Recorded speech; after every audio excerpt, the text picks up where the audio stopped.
जय श्री कृष्ण। एक बार फिर दोपहर न्यूज के माध्यम से हम लोग जुड़ रहे हैं और जानेंगे श्रावण महीने के अंतिम 15 दिन किन उपायों से आपका सोया हुआ भाग्य जाग जाएगा और महादेव की कृपा से अगले 15 दिनों में विशेषकर आपके सारे कार्य होंगे। हम लोग अगले 15 दिनों में आने वाले तीज और त्योहार और उसी के साथ साथ समस्त 12 राशियों के राशिफल की बात करेंगे। सर्वप्रथम बात करते हैं हम त्योहारों की, तो खासकर दिनांक 16 अगस्त रविवार के दिन पड़ रहा है श्रावण महीने की विनायक की चतुर्थी का महापर्व। रविवार को विनायक की चतुर्थी पड़ रही है जो भगवान गणेश को समर्पित होती है। अपने छुट्टी के दिन में से थोड़ा सा समय निकाल करके उस दिन भगवान शिव के दर्शन करें और श्री गणेश के दर्शन करें। हरि दुर्वा भगवान गणेश को भेंट अवश्य करें। अगले दिन उसी के 17 तारीख को श्रावण महीने के तीसरे सोमवार पर नाग पंचमी का महापर्व पड़ रहा है। श्रावण सोमवार के साथ साथ नाग पंचमी कई शुभ संयोगों में पड़ रही है। इस दिन विशेषकर नागों का पूजन किया जाता है। खासकर जिन भी लोगों की कुंडली में काल सर्प दोष है, जो काल सर्प दोष से पीड़ित है, उन्हें विशेषकर 2 उपाय इस दिन करने हैं। अगर आपको कहीं भी नाग दिख जाए या नाग मिल जाए तो उस दिन आपको भगवान नागों का पूजन करना है और खासकर चांदी के नाग नागिन का जोड़ा आपको भगवान शिव के शिवालय में शिव के चरणों में जाकर के समर्पित करना है। वहीं अगर आपकी कुंडली में काल सर्प दोष है तो उज्जैन सिद्धवट में जाकर के या नासिक त्र्यंबकेश्वर में जाकर के काल सर्प दोष निवारण का पूजन आपको करवाना चाहिए। उसी के साथ साथ आपके घर के आसपास स्थित किसी भी शिवालय में अगर शिवलिंग के ऊपर जलाधारी पर नाग देवता स्थापित नहीं है तो आपको भारी से भारी पीतल या तांबे के कोई भी अच्छे धातु के नाग बना करके अपने नाम और गोत्र से भगवान शिव के ऊपर नाग पंचमी पर स्थापित करना है। उसी से आपके कुंडली का दोष, काल सर्प दोष दूर हो जाएगा। इसी बेला में हम लोग आगे बढ़ेंगे तो 20 अगस्त के दिन श्रावण महीने के शुक्ल पक्ष की अष्टमी तिथि, जिसे मासिक दुर्गाष्टमी के रूप में मनाया जाएगा। भगवान शिव और पार्वती के पूजन के लिए 20 अगस्त का दिन सर्वोत्तम रहेगा। रविवार के दिन 23 अगस्त को श्रावण महीने के शुक्ल पक्ष की एकादशी का पर्व रहेगा। विशेषकर उस दिन एकादशी का व्रत आपको रखना है। फलाहारी पदार्थों से अपना व्रत खोलना है। श्री हरि के दर्शन और पूजन आपको करना है।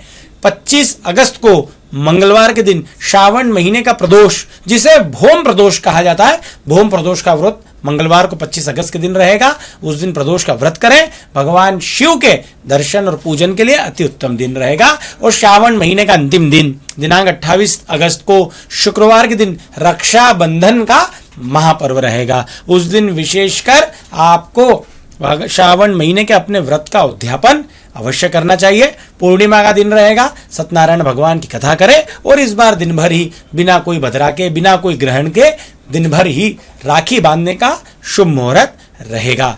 ये बात करी हमने श्रावण महीने में आने वाले तीज त्योहार। अब हम बात करते हैं राशिफल की। सर्वप्रथम नंबर आता है मेष राशि का। मेष राशि के स्वामी मंगल होते हैं। श्रावण महीने के अंतिम 15 दिन मेष राशि के लिए अति मंगलकारी होने वाले हैं। कई रुके हुए कार्य मेष राशि के बनने वाले, नई नई योजनाएं मेष राशि को खासकर श्रावण महीने में उनके दिमाग पर आने वाली है। आप इस समय कोई भी आपका क्षण वेस्ट करते हैं तो मान के चलिए कि आप बहुत बड़ा नुकसान कर रहे हैं। इन योजनाओं का लाभ उठाएं। श्रावण महीने में कोई ना कोई रुका हुआ कार्य आपका बनेगा। उपाय आपको विशेषकर करना है, श्रावण महीने के बचे हुए सभी सोमवारों का आपको श्रावण सोमवार का व्रत करना है। भगवान शिव का दर्शन और पूजन करना है और कम से कम 1 लोटा जल आपको श्रावण महीने के अंतिम 15 दिनों में रोजाना एक समय बांध करके चढ़ाना है। नंबर आता है दूसरे नंबर की राशि वृषभ राशि का। वृषभ राशि के स्वामी शुक्र होते हैं। विशेषकर वृषभ राशि के लिए श्रावण महीने के अंतिम 15 दिन भी अति मंगलकारी, अति शुभ रहने वाले हैं। वृषभ राशि के लोगों के भी रुका हुआ कार्य इसी श्रावण महीने में बनने वाला है। नौकरी तलाश अगर आप कर रहे हैं तो वृषभ राशि के लोगों को एक उपाय विशेष रूप से करना है। खासकर आपको भगवान शिव को रोजाना पंचामृत चढ़ाना है। दूध, दही, घी, शक्कर और शहद मिलाकर के आपको पंचामृत बनाना है और भगवान शिव का आपको अभिषेक विशेष रूप से करना है। नंबर आता है तीसरे नंबर की राशि मिथुन राशि का। मिथुन राशि के स्वामी बुध होते हैं। मिथुन राशि के लिए श्रावण महीने के अंतिम 15 दिन दिनांक 16 अगस्त से लेकर के 30 अगस्त तक का समय श्रावण महीने के मिथुन राशि के लिए खासकर अति शुभ रहने वाले हैं। श्रावण महीने के अंतिम दिन मान के चलिए कि सभी राशियों के लिए खासकर शुभ रहने वाले हैं। आप कोशिश करें कि इस समय मिथुन राशि के लोग खासकर भगवान शिव को रोजाना अलग अलग द्रव्यों से अभिषेक करें।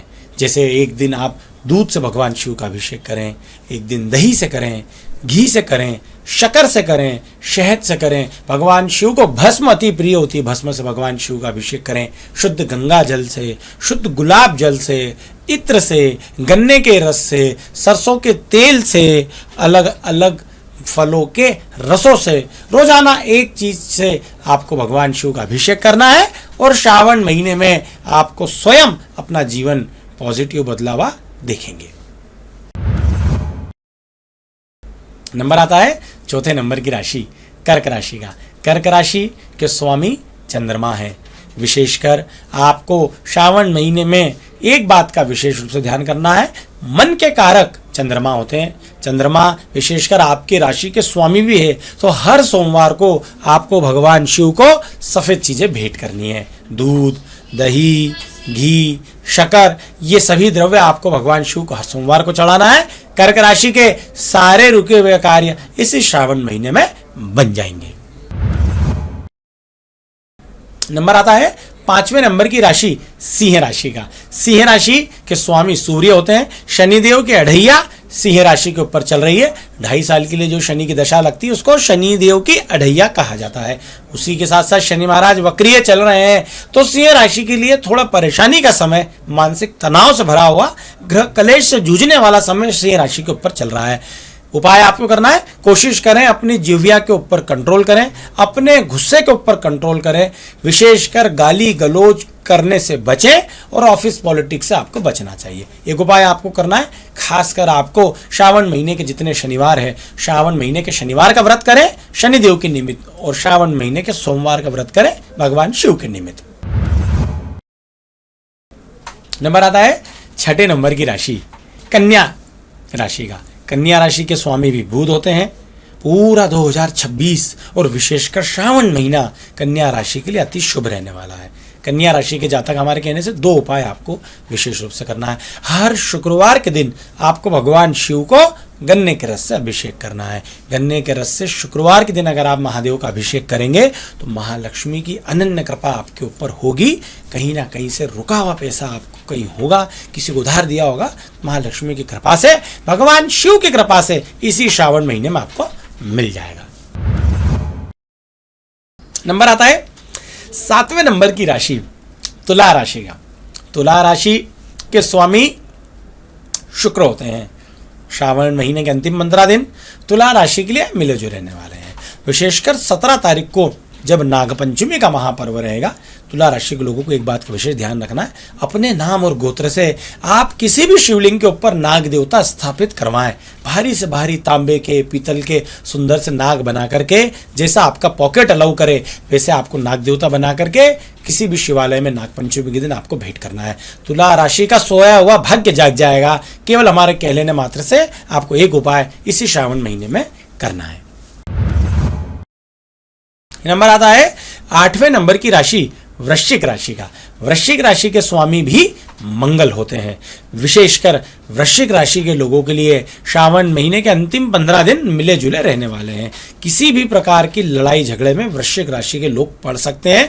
कोशिश करें लड़ाई झगड़े करने से बचें, ग्रह कलेश से दूर रहें, ज़्यादा से ज़्यादा अपने आप को व्यस्त रखें। श्रावण महीना आपके लिए मिला जुला रह रहा है, इसलिए कोशिश करें जितने ज़्यादा से ज़्यादा इस समय आप श्रावण महीने में व्रत कर सकते हैं, अनुष्ठान कर सकते हैं, उतना करवाएं। और अपने घर पर किसी भी वैदिक ब्राह्मण को बुला करके रुद्राभिषेक आपको अवश्य कराना चाहिए। नंबर आता है 9वें नंबर की राशि धनु राशि का।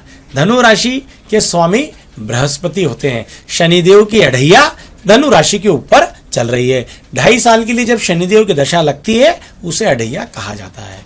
मान के चलिए अढ़ैया के समय कहीं ना कहीं आपको भ्रम करने की स्थिति, भ्रमित होने की स्थिति, कंफ्यूज रहने की स्थिति आपकी माइंड में बनेगी। यही कहीं ना कहीं आपको गलत दिशा में लेकर के जाती है, कहीं ना कहीं पैसों को गलत जगह इन्वेस्टमेंट कराती है और आपको नुकसान कराती है। 2-3 चीज़ों से धनु राशि के लोगों को बिल्कुल बचना है। अभी शनि महाराज वक्रीय चल रहे हैं, कहीं भी बड़ा इन्वेस्टमेंट आपको बिल्कुल भी नहीं करना है। खासकर कोई भी बड़ी खरीदारी अभी आपको नहीं करना है। पैसों का लेन देन ना किसी को उधार देना है अगले 4 महीनों तक, और ना ही आपको किसी से पैसा उधार लेना है। उपाय आपको करना है, शनि महाराज के शरण में जाइए, शनिवार का व्रत करिए, शनिदेव के दर्शन करिए और पीपल के पेड़ में जल चढ़ाइए। नंबर आता है 10वें नंबर की राशि मकर राशि का। मकर राशि के स्वामी शनि महाराज है। काफी अरसे बाद या बोलिए काफी महीनों बाद मकर राशि के लिए अच्छे दिनों की शुरुआत हो गई है। पूरा श्रावण महीना मकर राशि के लिए अति शुभ है। जो लोग नौकरी तलाश कर रहे हैं, मकर राशि के लोगों को श्रावण महीने में ही नौकरी मिल जाएगी। नए व्यापार की अगर आप योजना बना रहे हैं, श्रावण महीने में ऐसे योग बन रहे हैं कि आपका नया व्यापार शुरू हो जाएगा। थोड़ा सा आपको आलस्य को त्यागना है, थोड़ा सा अपने कंफ्यूजन को दूर करना है और एक दिशा में सोच करके कार्य करेंगे तो शनिदेव की कृपा से आपके कार्य शुद्ध होंगे। श्रावण महीने में आपको क्या करना है, अपने कार्य को सिद्ध करने के लिए श्रावण महीने के सभी शनिवार और श्रावण महीने के सोमवार का आपको, बचे हुए सभी सोमवार का आपको व्रत करना है। नंबर आता है सेकंड लास्ट राशि, 11वें नंबर की राशि कुंभ राशि का। कुंभ राशि के स्वामी भी शनि महाराज होते हैं। शनिदेव की 7.5 का अंतिम वर्ष कुंभ राशि के ऊपर चल रहा है, जो कि अति मंगलकारी होता है। जितने कष्ट पिछले 6-6.5 साल में आपको मिलने थे, मिल गए। अब शनिदेव कृपा से सारे कार्य आपके बनेंगे। केवल आप हमारे कह लेने मात्र से शनिवार का व्रत कर लीजिए। शनिवार के दिन शनिदेव के दर्शन करें, तेल से भगवान का अभिषेक करें, पीपल के पेड़ में जल चढ़ाएं। नंबर आता है लास्ट राशि मीन राशि। मीन राशि के स्वामी बृहस्पति होते हैं। शनिदेव की 7.5 का मध्यम पड़ाव मीन राशि के ऊपर चल रहा है। काफी कठिन समय मीन राशि का चल रहा है। आपको भी श्रावण महीने में भगवान शिव का पूजन करना चाहिए। किसी भी वैदिक ब्राह्मण द्वारा विधि विधान से रुद्राभिषेक मीन राशि के लोग कराएंगे तो श्रावण महीने में आपके ऊपर भगवान शिव की कृपा से आपके सारे कार्य सिद्ध होंगे। अगले सप्ताह अगले शो में फिर मुलाकात होगी। तब तक के लिए जय श्री कृष्ण।